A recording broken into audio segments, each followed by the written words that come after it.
সবাইকে শুভ সকাল এবং অনেক শুভেচ্ছা। কেমন আছো সবাই? আশা করি সকলে ভালো আছো, তাই না? এবং মনোযোগ দিয়ে বাড়িতে লেখাপড়া করছো, পরীক্ষা দিচ্ছ। আজকে আমি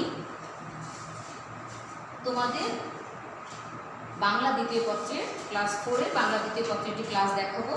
আমি জয়শ্রী ভট্ট, তোমাদের টিচার। এখানে একটু লক্ষ্য করো যে এখানে আমরা দুটো ছবি দেখতে পাচ্ছি। এখানে দুটি শিশুকে দেখতে পাচ্ছি এবং এখানে দুটো পাখি দেখতে পাচ্ছি এবং এখানে আরও দেখতে পাচ্ছি যে ধান মারাই হচ্ছে, ধান মারছে। এখানে মহিলারা দেখো কুলা দিয়ে ধান এবং এই যে এখানে ধান মারছে এবং একজন লোক দাঁড়িয়ে আছে। আর পাশের ছবি যদি আমরা লক্ষ্য করি, এখানে দেখতে পাচ্ছি যে এখানে ঢেকিতে ধান বানা হচ্ছে এবং মহিলারা কেউ ঢেকিতে পাট দিচ্ছে এবং কেউ এখানে গড়ের কাছে, যেখানে ধান এখানে একটা ঢেকির নিচে এখানে গর্ত থাকে, এটাকে গড় বলে, এই গড়ের কাছে কেউ বসে রয়েছে। এখন আমি যদি শুরুতেই ছবিগুলো একটু আরেকবার তোমরা লক্ষ্য করো, আমি যদি আরেকবার আসি, যে দেখো এখানে আমরা দেখতে পাচ্ছি যে ছবিগুলো দেখার অর্থ কি, একজনের সঙ্গে আর একজনের কি মিলন দেখতে পাচ্ছি, তাই না? ওরা একত্র হয়েছে, তাহলে মিলন। আমরা এই পাখি দুটিকেও দেখতে পাচ্ছি যে পাশাপাশি রয়েছে, বাচ্চা দুটিও ওরা একে অপরের সঙ্গে রয়েছে এবং এখানে যদি ছবিটা লক্ষ্য করি তাহলে দেখতে পাচ্ছি যে ওরাও মিলেমিশে করছে। দেখো একসঙ্গে রয়েছে, এরা এক হয়ে রয়েছে, মিলে রয়েছে। তাহলে আজকে আমরা করব সন্ধি।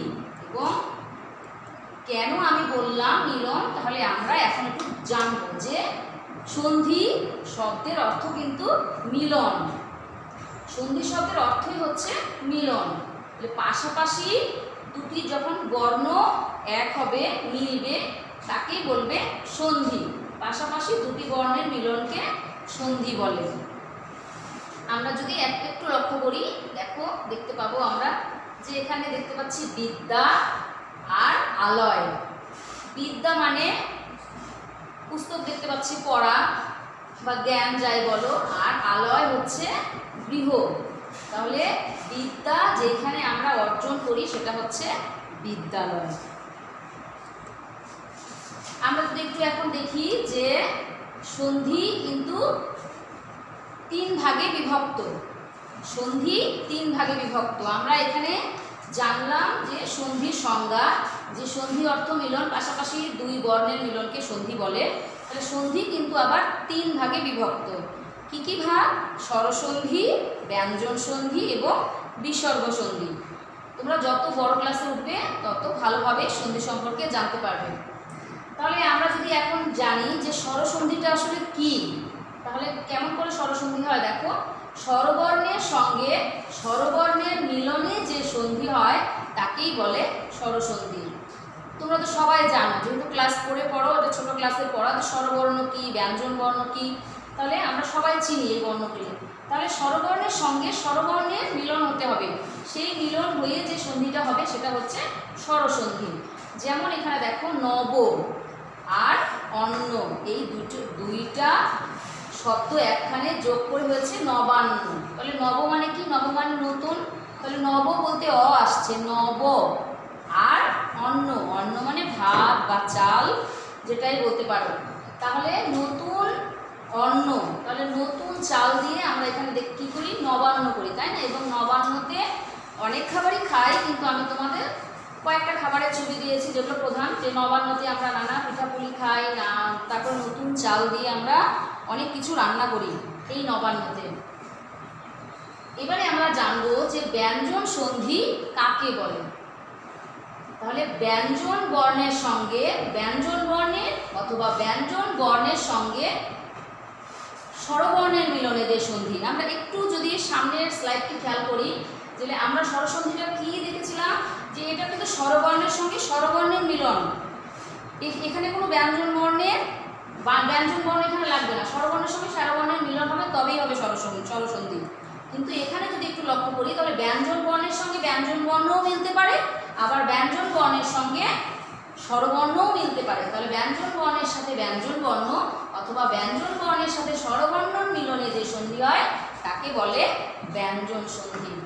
দেখো এখানে দেখতে পাচ্ছি মুখ, নিয়ে দেখতে পাচ্ছি মুখ আর ছবি, এই দুইটা একত্র করে হয়েছে মুখচ্ছবি। আমরা যদি একটু ধরি, এইটাও আমাদের কি মুখ আর ছবি মিলে হয়েছে মুখচ্ছবি। তাহলে তোমরা দুইটাতেই করতে পারবে, ব্যঞ্জন বর্ণের সঙ্গে ব্যঞ্জন বর্ণের মিলনেও ব্যঞ্জন সন্ধি হয়, আবার ব্যঞ্জন বর্ণের সঙ্গে স্বরবর্ণের মিলনেও ব্যঞ্জন সন্ধি হয়। এবারে আমরা যাব বিসর্গ সন্ধি। বিসর্গের সাথে ব্যঞ্জন বর্ণের অথবা স্বরবর্ণের মিলনে যে সন্ধি, এখানেও কিন্তু বিসর্গর সঙ্গে দুইটা বর্ণই যুক্ত করে বিসর্গ সন্ধি হয়। তাহলে বিসর্গের সঙ্গে ব্যঞ্জন বর্ণ বা স্বরবর্ণ, বিসর্গের সঙ্গে ব্যঞ্জন বর্ণ যুক্ত করলেও বিসর্গ সন্ধি হবে, আবার ব্যঞ্জন বর্ণের সঙ্গে স্বরবর্ণ যুক্ত করলেও স্বরবর্ণের মিলনে যে সন্ধিটি হয় সেটা হচ্ছে বিসর্গ সন্ধি। তাহলে এখানে আমরা দেখতে পাচ্ছি স্বর, এখানে দেখো বিসর্গ রয়েছে, স্বর যোগ বর, সরোবর। তাহলে এই সরোবর অর্থাৎ আমরা দিঘি বুঝতে পারি, যে পুকুর থেকে বড় দিঘি।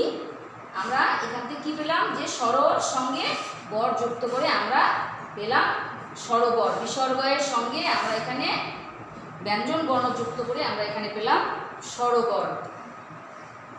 এবারে সন্ধি বিচ্ছেদ। তোমরা এতক্ষণ যেই স্লাইডগুলি আমি দেখালাম তার মধ্যে সব দেখেছো, এবং সন্ধি দেখতে মনে হয় যে অনেক সহজ, যে আমি হয়তো ভাঙতে পারবো খুব তাড়াতাড়ি, কিন্তু সন্ধি ভাঙার নিয়মও রয়েছে, আবার সন্ধিটা কিন্তু পড়তে হয়, না পড়লে কিন্তু হঠাৎ করে তুমি ইচ্ছে করলেই ভাঙতে পারবে না। আর সন্ধি ভাঙার আরেকটা নিয়ম হচ্ছে, তোমার প্রত্যেকটা যখন তুমি ভাঙবে প্রত্যেকটা জিনিসের একটা করে অর্থ থাকবে। তাহলে এখানে আমরা তোমাদের শুরুতেই দেখেছিলাম যে নবান্ন, তাহলে দেখিয়েছিলাম নব অন্ন নবান্ন, বিদ্যালয় বিদ্যা আলয় বিদ্যালয়, মুখচ্ছবি মুখ যোগ ছবি মুখচ্ছবি, সরোবর সর যোগ বর সরোবর, সংবাদ সম সন্তু আছে, সম যোগ বা সংবাদ।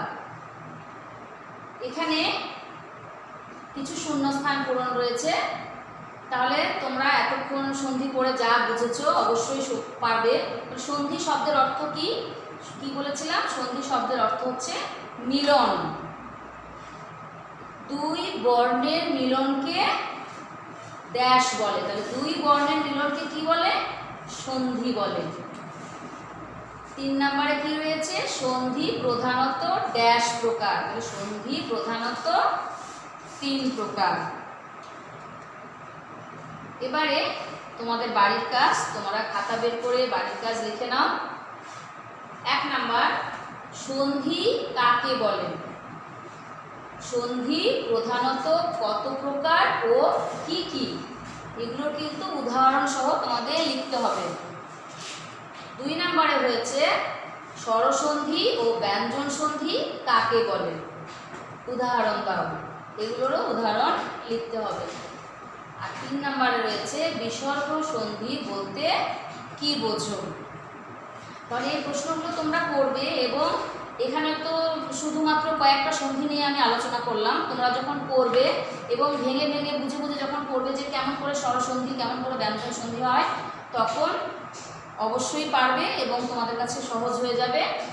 আর সব তো আলোচনা করা সম্ভব নয়, তাহলে আমি কিছু আলোচনা করলাম এবং বাকিটা তোমরা অবশ্যই বই থেকে পড়ে নেবে। তোমাদের সিলেবাসে রয়েছে 38-39 পৃষ্ঠার সন্ধি, কিন্তু আমি তোমাদের সন্ধি শুরু থেকেই সন্ধিটা বোঝাতে চেষ্টা করলাম। এবার তোমরা সবাই ভালো থাকো, সুস্থ থাকো। এতক্ষণ মনোযোগ দিয়ে ক্লাস দেখেছো, এবং ক্লাস শুধু দেখলেই হবে না, ক্লাস থেকে যেন তোমরা কিছু অর্জন করতে পারো এবং তোমাদের জীবনে কাজে লাগাতে পারো, এবং সবচেয়ে বড় কথা তোমরা যেন রেজাল্ট ভালো করতে পারো এবং অনেক বড় মানুষ হও। আমি এই আশীর্বাদ করি তোমাদের সবার সুস্থতা কামনা করে শেষ করছি। ধন্যবাদ সবাইকে।